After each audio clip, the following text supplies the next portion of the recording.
Assalamualaikum warahmatullahi wabarakatuh. Perkenalkan, nama saya Nadia Mezara Cahyono dengan NIM G005211 dari kelompok A9. Saya di sini akan menjelaskan tentang laporan anatomi. Nah, jadi selanjutnya ada laporan anatomi yang pertama dulu. Oke, mari kita baca soalnya. Saat kegiatan bermain, Rusdi, seorang anak laki-laki usia 4 tahun, tiba-tiba berhenti berlari karena sesak nafas. Dengan bibir dan ujung jari tampak kebiruan. Rusdi kemudian berjongkok beberapa saat hingga kondisinya membaik. Ibunya menyampaikan bahwa sejak bayi, anak sering mengalami kebiruan, trauma saat menangis atau lelah, dan pernah didiagnosis dengan tetralogy of Fallot. Nah, pertanyaannya yang pertama, jelaskan sirkulasi fetal. Terus yang kedua, jelaskan salah satu gangguan akibat gagalnya penutupan struktur fetal setelah lahir. Habis itu jelaskan vaskularisasi arteri dan vena jantung. Nah, ini yang pertama jawaban dari pertanyaan yang A tadi. Sirkulasi fetal janin, yaitu paru-paru belum berfungsi. Jadi pertukaran gas terjadi itu di plasenta. Nah, alur sirkulasi fetalnya tuh kayak gini. Nah, yang pertama itu dari plasenta ke janin, darah kayak udah dari plasenta masuk ke janin melalui vena umbilicalis. Terus abis itu dia itu melewati hati. Sebagian darah masuk ke hati, sebagian besar melewati hati melalui ductus venosus menuju vena cava inferior. Terus abis itu masuklah ke jantung, dari darah dari vena cava inferior masuk ke atrium kanan. Abis itu percabangan di atrium kanan. Jalur 1 ke tubuh atas dan otak, jalur 2 ke tubuh bagian bawah. Nah, untuk yang jalur 1, darah mulai dari atrium kanan ke atrium kiri melalui foramen oval. Terus habis itu ke ventrikel kiri, terus habis itu ke aorta descendens, ke otak dan tubuh bagian atas. Terus untuk jalur yang tubuh bawah, darah dari atrium kanan ke ventrikel kanan, ke arteri pulmonalis. Karena paru belum berfungsi, darah dialirkan melalui ductus arteriosus ke aorta descendens, lalu ke tubuh bagian bawah. Habis itu kembali ke plasenta, dari aorta descendens ke tubuh janin, darah kembali ke plasenta melalui arteri umbilicalis. Nah, jadi ringkasannya itu kayak gini. Plasenta, terus habis itu ke vena umbilicalis, terus habis itu ke hati, terus habis itu ke ductus venosus, terus habis itu ductus venosus, habis itu ke VCL, terus habis itu ke atrium kanan, terus habis itu ke foramen oval, terus habis itu ke atrium kiri, habis itu ke ventrikel kiri, terus habis itu ke aorta ascendens, terus habis itu otak ke bagian tubuh atas. Nah, atau ventrikel kanan ke arteri pulmonalis atau terus ke ductus arteriosus, terus habis ke aorta descendens, terus ke tubuh bawah, terus habis itu arteri umbilicalis dan ke plasenta. Nah, gitu. Karena paru-paru belum berfungsi, resisten pembuluh darah paru tinggi, darah tidak mengalir ke paru secara signifikan. Terus habis itu ada struktur pentingnya. Yang pertama ada ductus venosus, nah dia itu melewati hati sehingga darah kaya oksigen langsung ke bawah ke vena cava inferior. Terus habis itu ada foramen oval, lubang antara atrium kanan dan kiri, darah dari kanan ke kiri. Habis itu ada ductus arteriosus. Ductus arteriosus itu menghubungkan arteri pulmonalis dengan aorta sehingga darah melewati paru yang belum berfungsi. Terus habis itu, nah, apa sih tujuan sirkulasi fetal? Nah, tujuan sirkulasi fetal itu mengirim darah kayak oksigen ke organ vital, ke otak, jantung, kelenjar adrenal, dan menghindari paru-paru yang belum berfungsi. Nah, terus selanjutnya kelainan septum jantung. Nah, kayak pertanyaan yang B, sebutkan kelainan jantung. Kelainan jantung ada 3, ada foramen oval, atria subclavian, ventricular subclavian. Nah, hanya sekedar tahu aja yang pasti foramen oval itu foramen oval yang persisten setelah bayi lahir. Nah, dampak klinisnya itu biasanya itu tanpa gejala, terus abis itu dapat beresiko paradoksal embolius stroke terutama pada saat dewasa.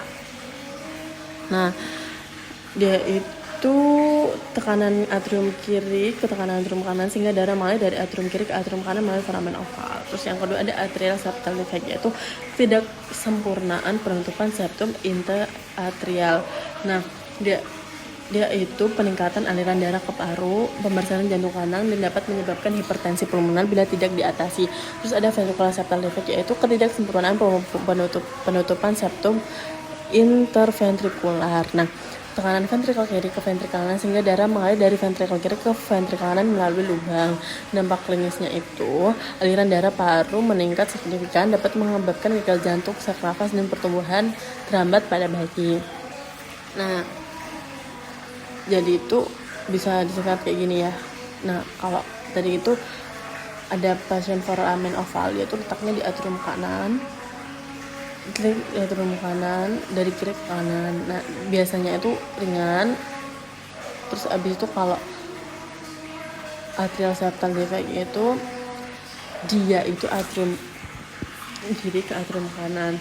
Terus abis itu ventricular septal defect itu ke ventricle kiri ke ventricle kanan. Nah lanjut menjawab pertanyaannya yang ketiga, jelaskan vaskularisasi arteri, vena dan jantung. Nah ini vaskularisasinya dari aorta descendens ke arteri koronika dextra, habis itu koronika sinistra, habis itu untuk koronaria dextra sendiri itu ada ramus nodus SA, ramus marginis dextra, ada ramus interventricularis posterioris. Untuk koronaria sinistranya itu ada ramus interventricularis anterior, ada ramus circumflexi. Nah ramus interventricularis anterior ini ada rami lateral. Terus abis itu untuk ramus circumflexus itu ada ramus marginal sinistra. Nah mayoritas fase venosa pada kor bermuara pada sinus coronarius menuju atrium dextrum, vena cardiaca magna, vena cardiaca parva, vena cardiaca media, vena cardiaca posterior, vena obliqua atria sinistra, vena posterior ventricle sinistra. Sedangkan vena cordis minima bermuara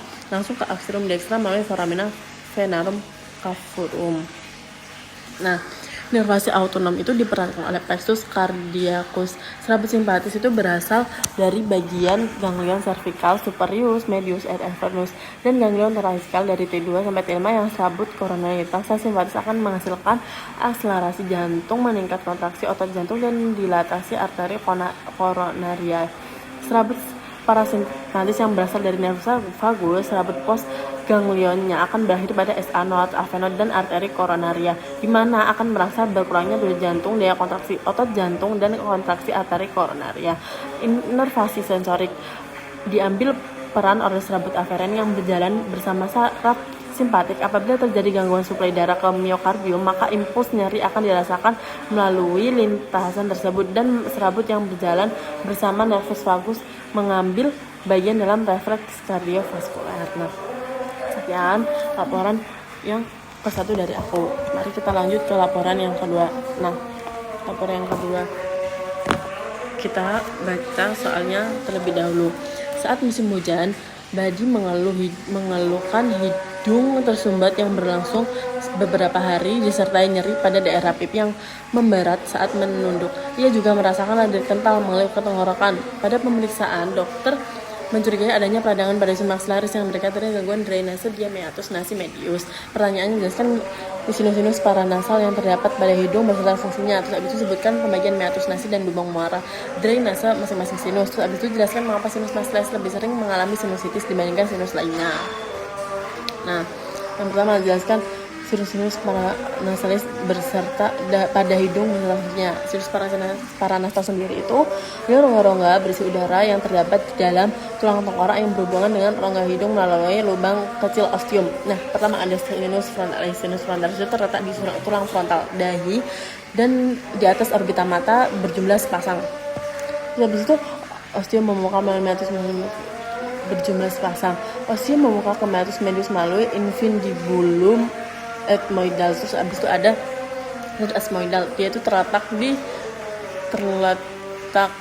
tulang ethmoid di antara orbita mata, terdiri dari banyak sel kecil anterior medio posterior. Ostiumnya itu sel anterior dan medial ke meatus medio, sel posterior ke meatus superior. Terus abis itu ada sinus sphenoidalis. Nah, terletak di tulang sphenoid di belakang rongga hidung dan di depan otak berjumlah sepasangan, yaitu mau ke rectus sphenoidmoidalis di atas concha superior. Abis itu ada sinus maxillaris. Abis itu sinus maxillaris itu terletak di tulang maksila pipi atas di bawah orbita mata berjumlah sepasangan dan merupakan sinus terbesar. Dia itu membuka ke meatus medius melalui infundibulum ethmoidal. Nah, ini untuk yang warna biru itu ada sinus frontalis, terus abis itu warna hijau itu sinus ethmoidalis, terus abis itu warna pink itu sinus maxillaris, dan warna ungu itu sinus sphenoidalis. Nah,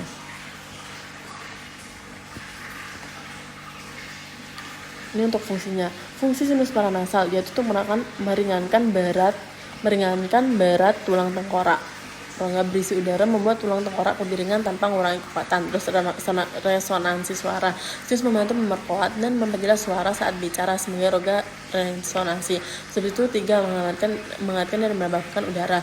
Udara yang masuk melalui hidung akan dialirkan melalui sinus sehingga menjadi lebih hangat dan lembab sebelum mencapai paru-paru. Ada produksi mukus selaput lendir pada sinus menghasilkan mukus yang membantu menangkap debu, kuman, dan partikel asing. Terus abis itu ada nomor 5, melindungi struktur vital. Sinus terutama sphenoidalis dan frontalis bertindak sebagai bantalan pelindung bagi otak, mata, dan akar gigi atas dari benturan. Terus abis itu 6, membantu pertumbuhan dan perkembangan tulang wajah. Sinus berkembang seiring pertumbuhan anak dan membantu pembentukan struktur wajah yang normal.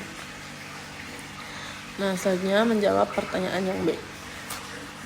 Sebutkan pembagian meatus nasi dan lubang muara drainase masing-masing sinus. Dasar mengapa sinus maxillaris lebih sering mengalami. Nah, ini ada jawabannya B. Nah, jadi sinus itu ada 3. Meatus, ya nggak sih meatus? Oh ya, meatus nasi itu ada 3. Ada meatus nasi superior, meatus nasi media, dan meatus nasi inferior. Nah, muara sinus paranasales dan ductus nasolacrimaris di dinding lateral formasi. Recessus sphenoidal terdapat muara dari sinus sphenoidalis. Nah, meatus nasi superior terdapat muara dari selula ethmoidalis superior. Meatus nasi media terdapat bangunan bula ethmoidal yaitu berbentuk kubah muara selula ethmoidal media. Terus hiatus semilunaris saluran melengkung di bawah bula ethmoidalis muara sinus maxillaris. Infundibulum ethmoidalis di ujung anterior hiatus semilunaris, sinus frontalis, dan selu ethmoidalis anterior bermuara di sini setelah melewati ductus frontonasalis. Habis itu prosesus uncinatus batas bawah hiatus semilunaris. Terus ada meatus nasi inferior. Terdapat muara dari ductus nasolacrimaris. Ductus nasolacrimaris mengalirkan air mata di sakus conjunctivatis oculi. Ductus tersebut berawal dari ujung inferior sakus climaris pada dinding anterior media orbita. Nah, selanjutnya kita menjawab pertanyaan C. Jelaskan mengapa sinus maxillaris lebih sering mengalami sinusitis dibandingkan sinus lainnya. Nah, ini kenapa sinus maxillaris sering mengalami sinusitis? Nah, pertama dipengaruhi oleh letak ostium tidak menguntungkan. Ostium sinus maxillaris berada di bagian superior atas sinus dan bermuara ke meatus nasi medius. Akibatnya, lendir mudah tertahan dan menumpuk.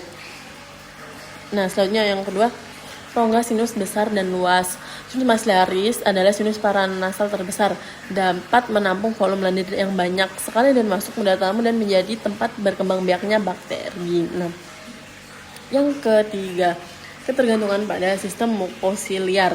Nah, di situ ada silia, ada mukosa sinus memiliki silia yang mendorong lendir keluar saat terjadi flu atau infeksi virus, alergi, iritasi karena asap, debu, dan polusi. Jadi silianya terganggu, akibatnya lendir tidak terdorong keluar, stagnasi, dan menjadi infeksi.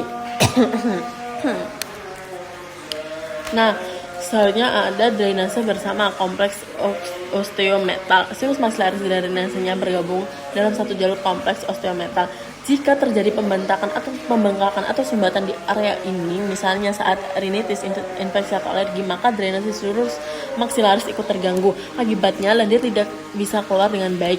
Yang keenam, pengaruh gravitasi dan posisi kepala. Saat menunduk, tekanan ada yang kelima, karena dia dekat dengan akar gigi atas.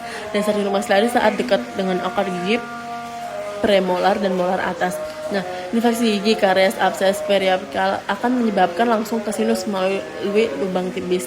Disebut sinusitis odontogenik, sinusitis akibat infeksi gigi.